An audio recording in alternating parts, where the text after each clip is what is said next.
एक नगर में प्रतिष्ठित व्यापारी रहते थे जिन्हें बहुत समय बाद एक पुत्र की प्राप्ति हुई थी। उसका नाम चंद्रकांत रखा गया। चंद्रकांत घर में सभी का दुलारा था।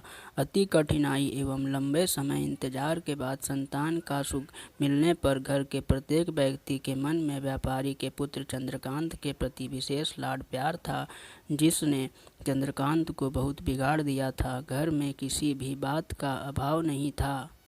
चंद्रकांत की मांग से पहले ही उसकी सभी इच्छाएं पूरी कर दी जाती थीं। शायद इसी के कारण चंद्रकांत को ना सुनने की आदत नहीं थी और ना ही मेहनत के महत्व का आभास था। चंद्रकांत ने कभी अभाव नहीं देखा था, इसलिए उसका नज़रिया जीवन के प्रति बहुत अलग था। और वहीं व्यापारी ने कड़ी मेहनत से अपना व्यापार बनाया था। ढलती उम्र के साथ व्यापारी को अपने कारोबार के प्रति चिंता होने लगी थी। व्यापारी को चंद्रकांत के व्यवहार से प्रत्यक्ष था कि उसके पुत्र को मेहनत के फल का महत्व नहीं पता। उसे आभास हो चुका था कि उसके लाड प्यार ने चंद्रकांत को जीवन की वास्तविकता और जीवन में मेहनत के महत्व से बहुत दूर कर दिया है। गहन चिंतन के बाद व्यापारी ने निश्चय किया कि वे चंद्रकांत को मेहनत के फल का महत्व स्वयं सिखाएगा, चाहे उसके लिए उसे कठोर ही क्यों न बनना पड़े। व्यापारी ने चंद्रकांत को अपने पास बुलाया और बहुत ही तीखे स्वर में उससे बात की। उसने कहा कि तुम्हारा मेरे परिवार में कोई अस्तित्व नहीं है, तुमने मेरे कारोबार में कोई योगदान नहीं दिया और इसलिए मैं चाहता हूँ कि तुम अपनी मेहनत से धन कमाओ, तब भी तुम्हें तुम्हारे धन के मुताबिक 2 वक्त का खाना दिया जाएगा। यह सुनकर चंद्रकांत को ज़्यादा कोई फर्क नहीं पड़ा। उसने उसे क्षण भर का गुस्सा समझ लिया, लेकिन व्यापारी ने भी ठान रखी थी। उससे घर के सभी सदस्यों को आदेश दिया कि कोई चंद्रकांत की मदद नहीं करेगा और ना ही उसे बिना धन के भोजन दिया जाएगा।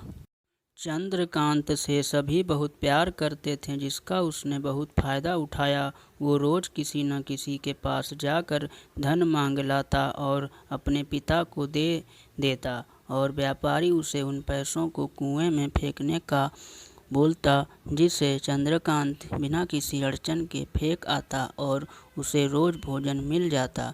ऐसा कई दिनों तक चलता रहा, लेकिन अब तक घर के लोगों को रोज रोज धन देना भारी पड़ने लगा। सभी उससे अपनी कन्नी काटने लगे, जिस कारण चंद्रकांत को मिलने वाला धन कम होने लगा और उस धन के हिसाब से उसका भोजन भी कम होने लगा। एक दिन चंद्रकांत को किसी ने धन नहीं दिया और उसे अपनी भूख को शांत करने के लिए गांव में जाकर कार्य करना पड़ा। उस दिन वो बहुत देर से थका हारा व्यापारी के पास पहुंचा और धन देकर भोजन मांगा। रोज के अनुसार व्यापारी ने उसे वो धन कुएं में फेंकने का आदेश दिया, जिसे इस बार चंद्रकांत सहजता से स्वीकार नहीं कर पाया और उसने पलट कर जवाब दिया, पिताजी, मैं इतनी मेहनत करके पसीना बहाकर इस धन को लाया और आपने मुझे एक क्षण में इसे कुएं में फेंकने कह दिया। यह सुनकर व्यापारी समझ गया कि आज चंद्रकांत को मेहनत के फल का महत्व समझ आ गया है।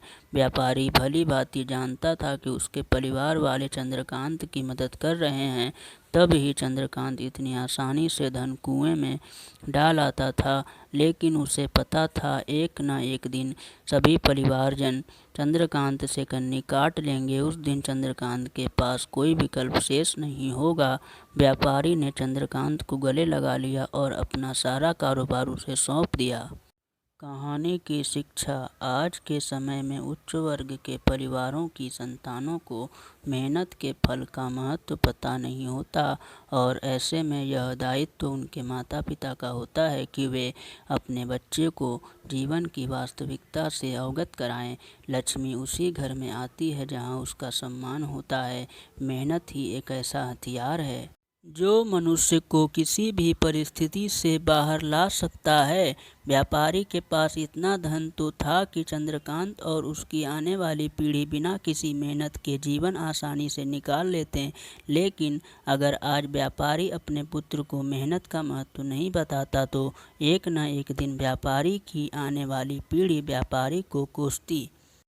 दोस्तों, अगर ये कहानी आपको पसंद आई तो चैनल को सब्सक्राइब और वीडियो को लाइक करें और कहानी को शेयर करें ताकि ज़िंदगी की सीख और मेहनत का फल सभी को पता लगे। मिलते हैं नेक्स्ट कहानी में, तब तक के लिए नमस्कार।